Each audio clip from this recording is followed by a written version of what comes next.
I'm just trying to keep you laughing, baby. That's my job. He was a comedian with an instantly recognizable face and voice. He could play pompous and smarmy, yet you still liked him. She was his beautiful wife, searching for fame. Brynn had moderate success in Los Angeles, struggling to get any kind of acting. Stardom quickly finds the funny man as he joins the ranks of the biggest shows on primetime TV. Saturday Night Live launched him into the lead of news radio, and it was very successful. But Phil's seemingly perfect family life was secretly complicated. Phil's marriage is a mess. Brynn was volatile. She had already gone through rehab. And an old flame resurfaces. There was a third person, and that caught our attention. All leading to two bodies found under suspicious circumstances. There was an individual that came out of the house holding a plastic bag with a gun in it. And it's up to a determined detective to separate the truth from the drama. We were there for one purpose and one purpose only, and that was to find out the truth. Who killed Phil Hartman?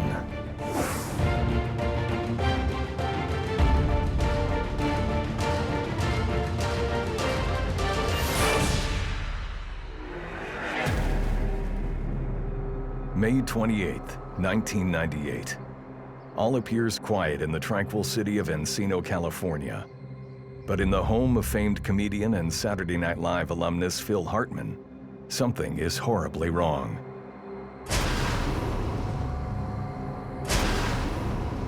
LAPD Homicide Detective Tom Brascia surveys the grisly crime scene and tries to piece together what happened just hours before. The police get a 911 call. A man's been shot. I think he might be dead. The shooter is still in the house. You don't think of things like that in upscale Encino. Police call the house, and they get a woman on the line. The woman is distraught and incoherent. They don't get the answers they need, and eventually the call just ends. As police gather, a man and a small child exit the house with their hands up. Is there anybody still in the house right now? Yeah. Anyone else? The man tells police the shooter is still inside. We need backup right now. The police need a plan to get inside. A killer lurks in Phil Hartman's house. Officer Daniel Carnahan of the LAPD commands a highly trained task force. His job is to defuse the crisis and hunt down a gunman. They have to save the victim, they have to get the shooter, they have to protect themselves, and there may be kids in the house, they don't know. Come on. They then enter the house very carefully, checking room by room. LAPD, anyone here? LAPD, is anybody home? Now they have to figure out what's going on with the shooter. The police are going down the hallway. They have to now go room to room and clear the house to make sure that there are no other shooters. They get to a door that appears to be locked. This is the LAPD. On the other side, they can hear a woman crying. But who is the woman? And who else is in there with her? They yell, nobody's answering. It's the police, open up. Ma'am, hello? A shot rings out. The crisis escalates. Then the cops storm into the bedroom. It is a grisly scene. They see a man lying on the bed, bloodied and dead. Right next to him, a woman, her head slumped against the pillow, her head bloodied. The officer surveys the room and wonders if the killer escaped. Carnahan to dispatch. I have 2 victims here. It's up to Detective Tom Brascia to catch the killer. Since it was a very high-profile case, we were there for one purpose and one purpose only, and that was to find out the truth. A comedic legend, a husband, and a father of 2 has been shot to death in his home. But why? Phil Hartman was a funny guy. He was a pretty talented man, and I think they recognized that in him fairly early on. He was a graphic artist. He worked with his brother in the music industry, so he was sort of around show business from an early age. Well-loved, well-liked by everyone who worked with him. Everyone's really fond of Phil. He wasn't the kind of guy that would make waves. He was sort of a guy that just wanted everybody to do well around him. Determined to make it in comedy, Phil worked on his own material and honed his impersonations. Phil wanted to fit in, but also stand out. That's what a performer does. And improv is one of the most complicated, difficult sort of talents you could possibly have. You just need a razor-sharp mind to be able to go with the flow like that. And I think most of Phil's energy came on stage with him. And the most coveted spot for any improv actor was the stage of Saturday Night Live, where he performed alongside Adam Sandler, Chris Farley, and Mike Myers.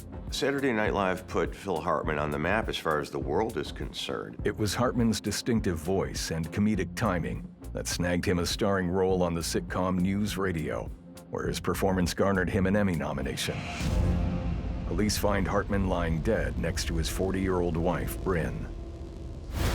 Phil Hartman was on the brink of stardom when he met Brynn, and she was a bikini model. And they were introduced, and she was gorgeous and sexy, vivacious, and by all accounts, Phil was head over heels in love as soon as he met her. Phil Hartman was getting older. He was ready to settle down, really. And this was very much part of the plan when he met Brynn.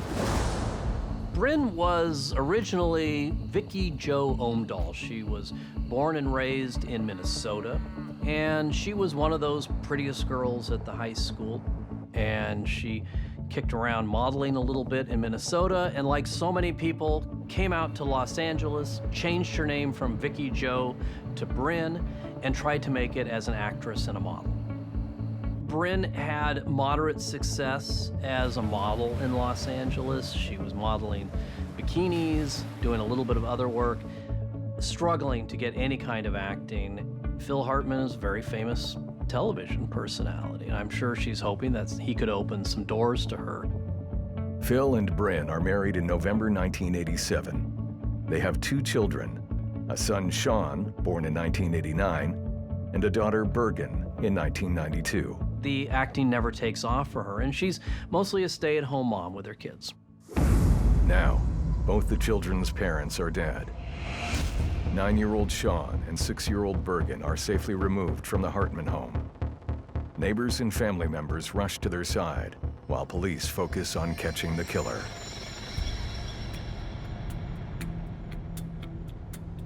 LAPD Homicide Detective Tom Brascia takes the lead on the case. My partner and I, who were assigned to Robbery Homicide Division, and the function of Robbery Homicide Division is to handle cases that are either high profile, driven by the media, or require a lot of resources to handle. Since it was a very high profile case, my boss contacted me, and my partner and I were assigned as the lead investigators. First responders tell Brascia this could be a murder-suicide, but the crime scene has Brascia puzzled. This home was, I remember, a family home, a very comfortable home. I remember that there was like a tray of muffins, the bowl of fruit, and family photos all throughout the house. You just felt relaxed. You could actually feel the love in the home. So it was very interesting. That made a mark on me. But all is not what it seems at the Hartman house. Just moments ago, this was the site of an armed standoff, and 2 people are dead in the master bedroom.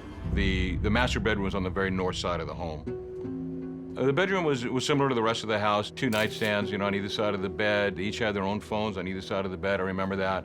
And magazines, books, just a normal-looking bedroom. Detective Brascia looks for clues to what happened here in the hours before. You tend to work backwards. We have to look at the crime scene and say, what is it telling us? What can we learn from it?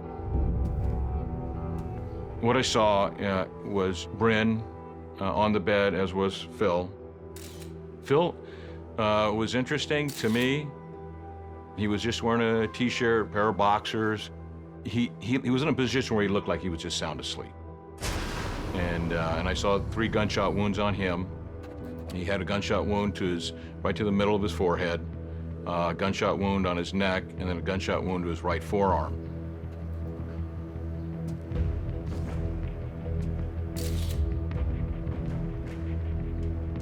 Brynn was in a supine position. She was on her back, propped up on a couple of pillows. I could see soot and stippling around the lips and the mouth area, which would indicate to me that, somebody probably, shot, a weapon into her mouth. If this is a murder-suicide, the evidence should prove it. What I didn't see and what I expected to see, the gun wasn't in Brynn Hartman's hand. Okay, so that was puzzling to me. If this isn't a murder-suicide, then it's the scene of a double homicide. But who would kill Phil and Brynn, and why?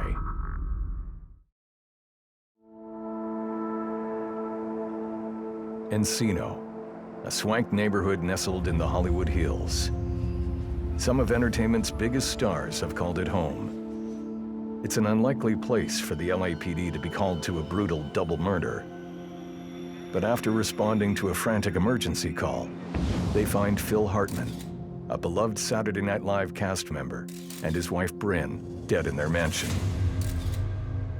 And the lead investigator, Tom Brascia, is tasked with finding out exactly what happened. Television news crews rush to Phil Hartman's home. It became a media circus. All of this happened overnight, and by morning, Encino was swarming with reporters and TV crews.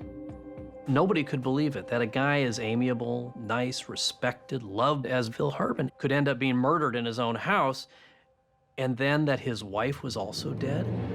Hartman may be best known for his performances on Saturday Night Live. Saturday Night Live put Phil Hartman on the map as far as the world is concerned. Phil Hartman joined Saturday Night Live at kind of an ebb in the success of the show. He, along with Dana Carvey and some others, sort of injected new life into Saturday Night Live, and it was a rebirth of the show. Phil Hartman's specialty on Saturday Night Live was sort of impersonating people with really dignified, like Sinatra or like Bill Clinton or something. He would perform these really dignified people, and with a rather undignified dialogue. Phil Hartman was a regular on the show. He did some very, very funny characters on the show, but I think he was best known on the show behind the scenes. As a writer, Saturday Night Live is a comedy troupe of very big, volatile personalities, and it requires at least one person to be the rock, one person to be the adult in the room. And the other castmates called him the glue, held everything together, and probably one of the main reasons why that show had renewed success. In 1998, Phil Hartman's career is at its pinnacle. Then it ends in tragedy. Word of Hartman's murder hits the newswire and puts pressure on LAPD lead investigator Tom Brascia to solve the case. It's important to handle any investigation, but especially one that's high profile, as efficiently as possible, to where we don't leave any stone unturned. People are going to question every aspect of our investigation, right? They're going to become the detectives, and they'll question what we do. Back at the crime scene, Brascia isn't certain whether he's investigating a murder-suicide or a double homicide. And like the media, he has questions of his own. First responders believe Brynn Hartman shot herself moments before police entered the bedroom.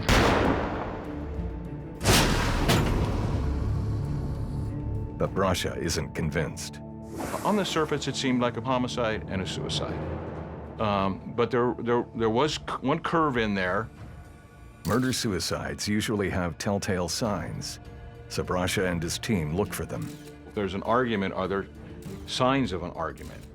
Is there any physical signs of an argument, or like you would normally see when You know, somebody would be throwing something across the room or something would be turned over. But we saw nothing.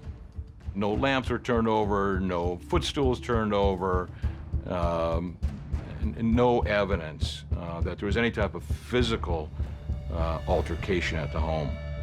Even the look on Phil's face suggests there was no conflict in the moments leading to murder. When I looked at Phil, I got the impression that he was having a nice dream, and he was sound asleep. He had this very serene look on his face, like he was in a nice dreamland.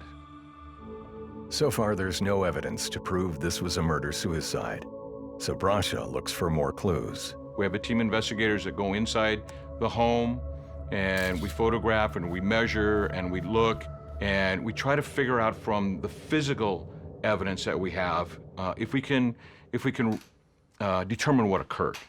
What is a crime scene telling us? One of the things that we saw is multiple cans of beer, and they were open and empty.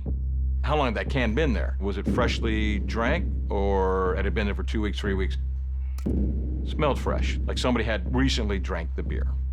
And there was one in the living room, like on a coffee table. There was one in the laundry room next to like a recycle bin. And so I thought that odd, you know, I mean, it's just a little bit different. That usually if you're gonna sit down with friends and drink beer, it's gonna be one location, like on the, you know, the coffee table or the kitchen table, something like that, not scattered around the house. And we had them fingerprinted. Brascia also finds something interesting in Brynn Hartman's nightstand. Saw a lot of prescription drugs. Funny, nothing in the name of Phil Hartman, all in the name of Brynn. And there's something else that catches Brascia's attention. Saw firearm-related, you know, type things. There were weapons in the house. But at least one weapon isn't where Brascia expects to find it. The gun wasn't in Brynn Hartman's hand. A gun is on the dresser, and the cartridge has been fired. If Brynn killed herself, why isn't the murder weapon in her hand? So that was puzzling to me. And there's one more thing that troubles Detective Brascia. And that was this individual named Ron Douglas. Ron Douglas is the man who called 911 and was already at the scene when the police arrived. We were briefed that there was an individual that came out of the house holding Sean, who was not a family member. People at the time didn't even know who he was. Holding Sean and had a plastic bag with a gun in it. And so that got our attention. The officers actually recovered the gun and put that individual to the side and had him stay. But right away, it's like, why is there somebody coming out of this house with a gun in a bag? That really caught our attention. We learned through our investigation that Brynn and Ron had known each other for quite a few years. I think upwards up to like 15 years. Before that Brynn and Phil even knew each other. They had a relationship years ago. Since completely cut off. Had Ron Douglas and Brynn Hartman actually cut off their romance?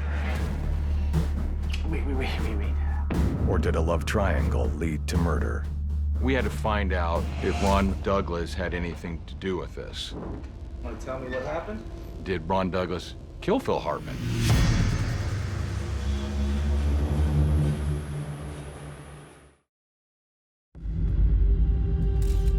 In May of 1998, there's one question on the mind of everyone in Hollywood.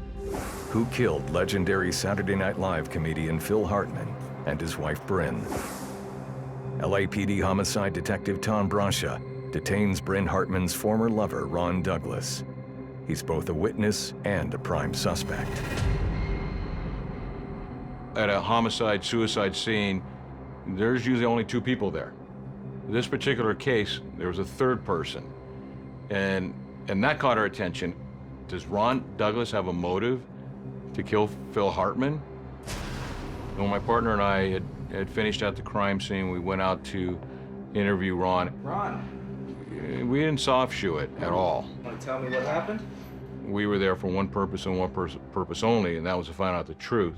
I get what it looks like, and I know I can't have proof or anything. You just have to listen to what I have to say. Come on. Okay. Go ahead. And we weren't leaving that room until we found out the truth. When was the last time you saw her? Okay, so... And Ron tells an interesting story. He claims that there was a message on his recorder from Brynn asking him to come over and visit. Okay, and she does show up to his house. Yeah, I get it. And he describes her as being in a pretty good mood. They just had a good conversation for like 2.5 hours. Listen, you'll always be beautiful in my eyes. And he said she left the house, and everything was good in good order. But Ron and Brynn's day is far from over. Ron gets a call, and it's Brynn. Hello? Now she's crying, upset, and she says, I need to come back over to your house. And Ron says, no, you can't come over. Brynn, I don't have time for this. About 20 minutes later, he hears banging on his door, and he sees that it's Brynn. He said she smells like a brewery. She's obviously intoxicated, and he's having a hard time even communicating to her. And she says, I killed Phil. I killed Phil. Of course, he doesn't believe it. Brynn, you're drunk. None of this happened, okay? I killed her. But, you know, she's so hysterical that he just continues to try to talk to her. She's trying to, like, go to sleep, and he's trying to keep her awake. She goes to the bathroom and vomits a couple of times. And it's really quite the scene. And at one point, she's fumbling through her purse, and a gun falls out of her purse. Brynn, you gotta be kidding me. And she says, you see, I told you, I killed him. According to Douglas, Brynn admits to killing her husband. How am I supposed to believe her? She was drunk. He still doesn't believe her. Brynn, you've been drinking a lot, okay? You've probably seen a lot of things. He feeds her hot tea and water, and he's just trying to sober her up. And he feels that she's sober enough to drive home, and he wants her out of the house. She won't leave unless he goes with her. She said, take the gun. And he does. He goes back, takes the gun, he puts it in a plastic bag. And she gets in her car, and she drives away. He goes into his garage, he's a few minutes behind her, gets his car out to follow her. She eventually gets home and goes in the house. Ron follows her in. And that's when Ron sees that Phil is dead in the bed. I killed him.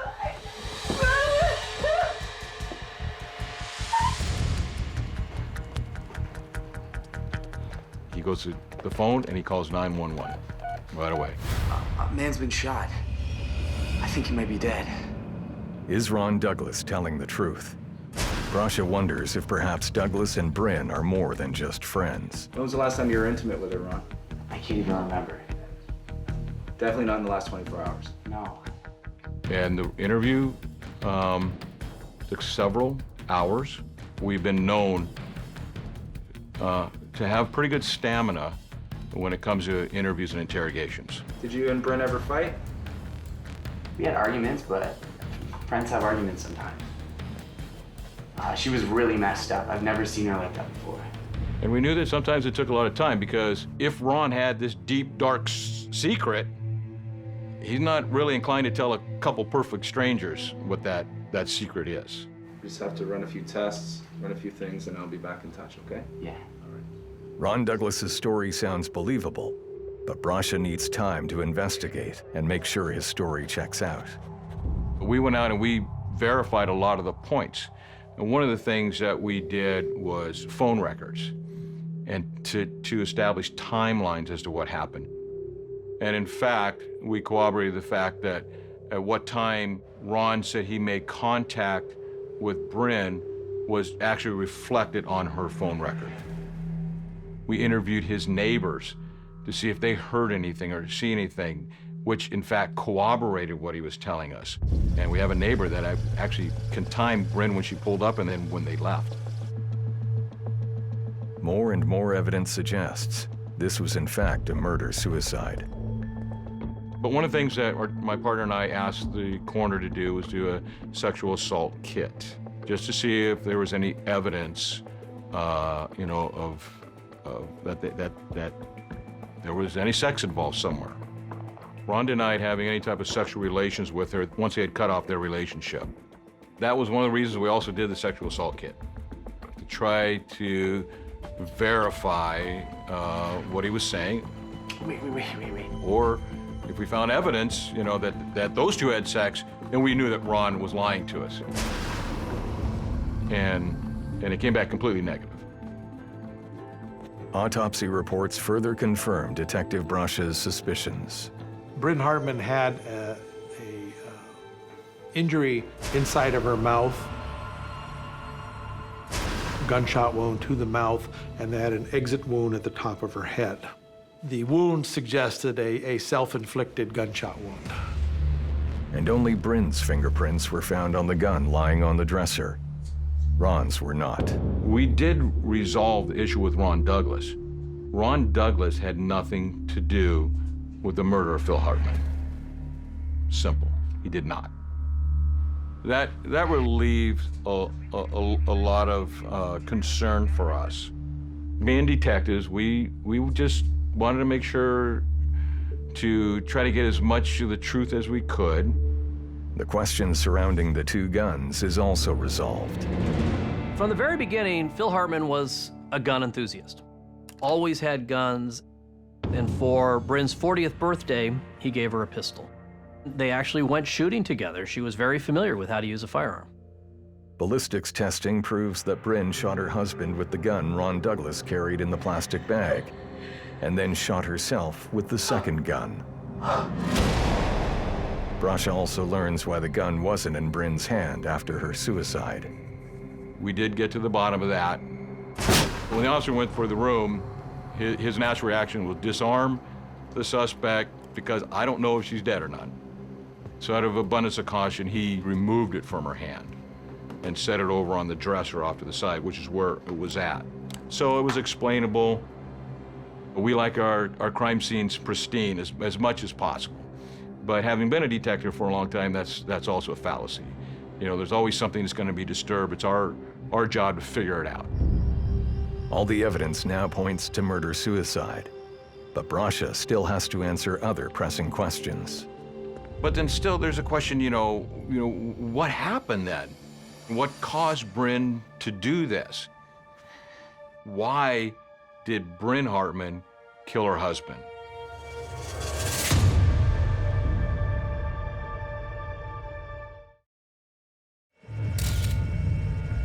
On May 28, 1998, Saturday Night Live comedy superstar Phil Hartman and his wife Brynn are found dead in their bed. And LAPD homicide detective Tom Brascia knows who did it. We learned through our investigation that Brynn killed her husband before she committed suicide. But one key question still remains. Why did Brynn Hartman kill her husband? As a homicide detective, the why question can be the hardest question to answer. To find out why Brynn killed, Brascia needs to know precisely what happened in the lead-up to the murder. One of the things we try to do as a homicide detective is create a timeline. To do that, he needs a witness. Anyone who saw Phil or Brynn on the day of the murder. Detective Brascia brings in the Hartman's nanny, Lorraine, for questioning. She told us, you know, certain things. She told us, because she was home when Brynn was there. Phil had gone for the day. Phil was supposed to be home at a certain time and was not. Hey, I was, And we got home. Phil was home for a little bit of time. 2 hours. This is okay. Just calm down, quiet. I don't want to be the chronic kid. And then told Brynn that he was going to go to the airport. I'm gonna go to the hangar, if that's okay with you. Is that okay?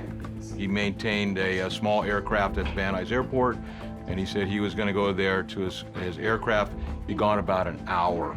Brynn, I guess, just made called her friends. Well, then I'm leaving. I'm going to go with my friend. You do whatever you need to do, all right? So it wasn't like a direct argument, but you could feel like there was some tension only because Phil maybe wasn't as responsive to being home as Brynn thought he should be. Keep working on it. Yeah. Bye. As far as our investigation revealed, there wasn't anything really out of the ordinary. You know, from talking to the nanny, there was nothing really there. How did a tiny disagreement somehow escalate to murder? The nanny stays with the children while the husband and wife each go out separately. And when Phil got home, Phil and the nanny talked a little bit. As the nanny was leaving, you saw that Phil had grabbed the two kids and they were having a great time. So far, nothing about that day points to murder.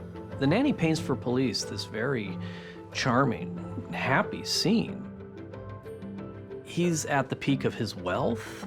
He's comfortable in his career, comfortable with himself. After all these years of show business, he's finally got everything that he's wanted, his kids and his home and his career, a lot of contentment. Everything's going perfectly. On the day of his murder, Hartman seems to have it all. He's a happy father and one of TV's most famous comedians. After Saturday Night Live, Phil moved on to news radio, which was a huge show, and that Saturday Night Live sort of launched him into being the lead of this sitcom, and it was very successful. And he plays a very familiar Phil Hartman character, kind of a pompous, uptight guy. Phil had this famous, booming baritone voice. So he would play the consummate news radio anchor. There was something about Phil Hartman. He could play pompous and smarmy, yet you still liked him. Everything's going Phil Hartman's way. He has the comedy world in the palm of his hand. But there's one aspect of Hartman's life that's not working out. His marriage is a mess. Brascia learns that Hartman's wife, Brynn, is deeply unhappy and fighting personal demons. From the very beginning, Brynn was volatile, unpredictable. Phil knew all this, and she had already gone through rehab for booze and cocaine before they even met. But they got married anyway, and her problems just got worse. As Phil Hartman gets more famous, and as Brynn finds herself a stay-at-home mom, there's a lot of resentment building within her. Brynn is a wannabe actress model, and she's pushing 40, and that's just, unfortunately, in Hollywood, very, very difficult to make it. And I think she's seen all of her dreams as a young girl in Minnesota dying. Don't even bring the kids into this. This is about me and you. And finding herself as the wife of a very famous man stuck in an unhappy marriage. The fact that you're never here. Brynn and Phil's sex life had completely ended, and she was angry and hurt, and she was hurling all kinds of accusations at him. And it gets to the point that she is so jealous that she would fly off the handle just over fan mail. And where are you? Off flitting about with Hollywood's hottest? Well, yeah, I see the fan mail, Phil. Very suspicious, constantly suspecting that he's having affairs, and just really resentful. Excuse me for making mistakes sometimes, because we all know Phil never does. They had very different personalities. Now, Brynn was huge, and she wanted to yell and scream and really resolve this thing.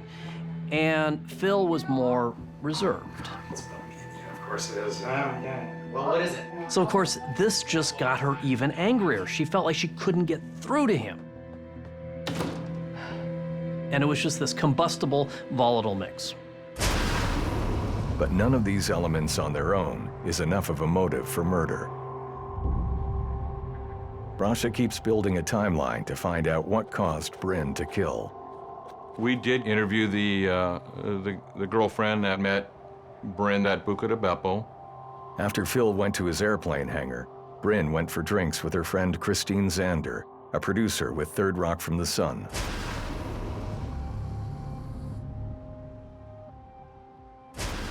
They were in the lounge and they had cocktails. If I remember right, they were drinking Cosmopolitans. She was frustrated with her life. She was turning 40 and she didn't feel like she had accomplished anything in her life. She was trying to write a screenplay and get somebody to buy that, and she couldn't. Brynn is telling Christine that the marriage is in trouble, has been in trouble for a while, that they're constantly arguing, but this is not a very volatile or horrible situation. This is just two girlfriends kind of commiserating, you know, about Brynn's problems. On the surface, Brynn's just out for a bit of socializing, but there's actually much more going on. Brynn, who's been in rehab at least twice, is now drinking again. Had a couple of beers at home, putting down some Cosmos at the restaurant, and indications are that she did some cocaine. Xander tells Brascia she believes Brynn was using cocaine that day. She did know from past experience that when she drank alcohol, she also liked to use cocaine. According to Xander, Brynn offered her cocaine while they were out for drinks, but Xander declined. When Xander mentions cocaine, Brascia remembers something Ron Douglas told him. Ron said Phil had confronted her on it and said if she started using cocaine again, that he would leave her. Detective Brascia learns that a month or so before the murder, Phil had threatened to leave Brynn if she didn't sober up. You will not take my children from me, Phil. Do not threaten me with taking my children from me. What is wrong with you? Brynn has a problem. She relies on Phil for money, for her well-being, for her stability, and she knows that if her booze and drug problem gets even worse, she's going to lose the house, she's going to lose her marriage, and worse, she's going to lose her kids. And so that seemed to be, you know, ring true to us and be consistent with what probably happened that night. But are some drugs and a troubled marriage enough to push a woman to murder?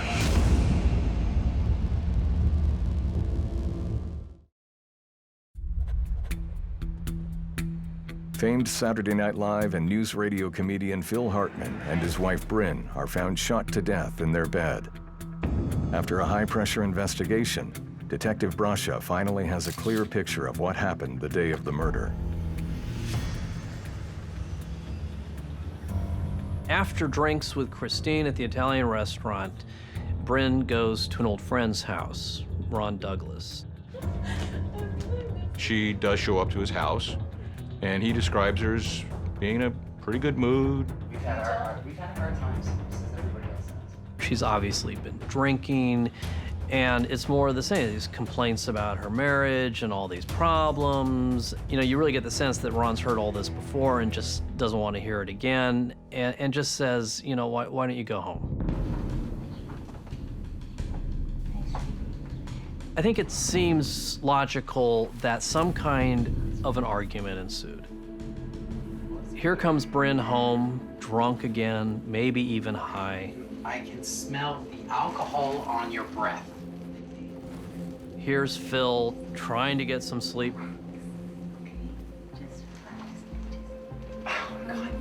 It's possible that that small argument from earlier in the day erupted into a much worse argument. I had a couple of drinks. I'm not drunk. Oh my God. You look drunk. Frequently, they argued about her drinking and her drug taking.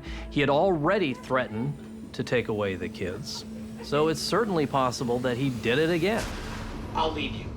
I will leave you, and I will take away the kids. You will not take away my children. Oh, I will. You will not take away my children. All of these emotions are beating Brynn. Her anger, her resentment, her jealousy. I'm not dealing with you like this. He won't continue with that confrontation, that he will back away, and I believe that's what he did. And he went to sleep. This would leave Brynn just stewing. She felt like he was withdrawing from her and he just would not deal with this stuff. My belief is that Brynn just stewed in it. Because she knew that she'd taken the cocaine, and she knew she'd drank the alcohol, and she probably knew that she was slipping back away from, you know, where she should be and wanted to be.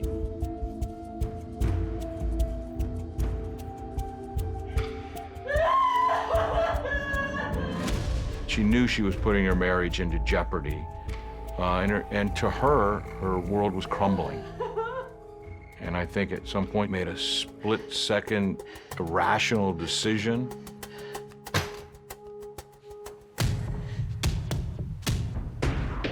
And she took out those guns.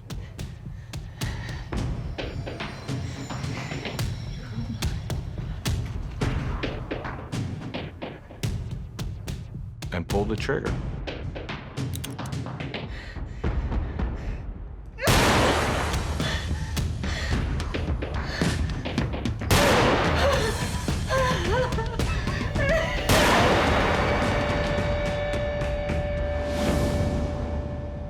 He was having a nice dream, and he was sound asleep.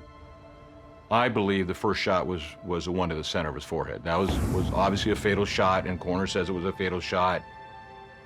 In my personal opinion, with my years on the job and my experience as a detective, he never knew what happened. After killing Phil, Brynn goes back to Ron Douglas's house in a panic. And a few hours later, Brynn returns to the master bedroom, gets into bed next to her husband, and kills herself.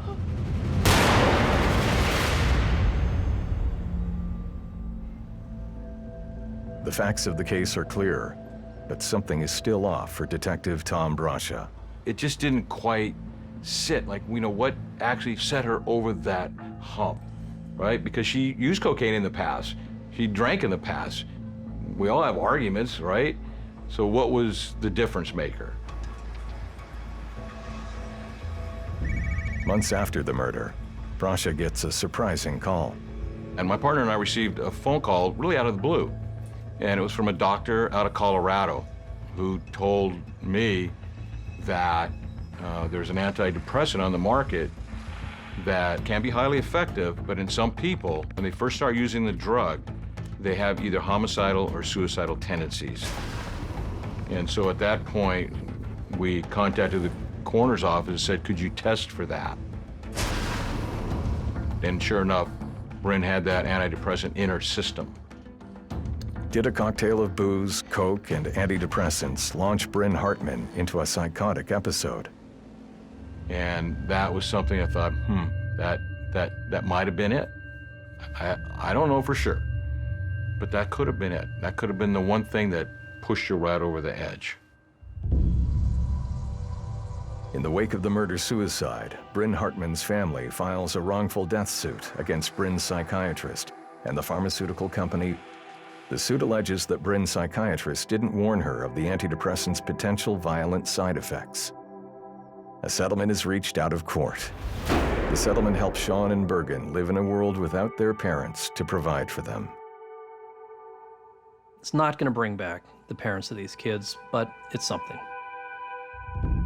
For most, Bryn Hartman is remembered as a decent person and a good mother. I don't have any indication that Bryn Hartman was a bad person. I don't think that she was. She was going through a bad time in her life, and she didn't reach out maybe to the people that she should have reached out to. And it cost her and her family, and everybody in their lives dearly to this day. In spite of the tragic loss, Brascia takes some comfort in having solved the case. As a homicide detective, we try to recreate what happened, and to just make so things make sense to us. And ultimately, we're just trying to find out the truth, wherever it leads us. Phil Hartman's family, friends, and fans remember him as a good man with a big heart. You would be hard-pressed in an industry known for backstabbing and bad-mouthing all this to find a single person who ever had a bad thing to say about Phil Hartman. Everybody loved him. Everybody loved him.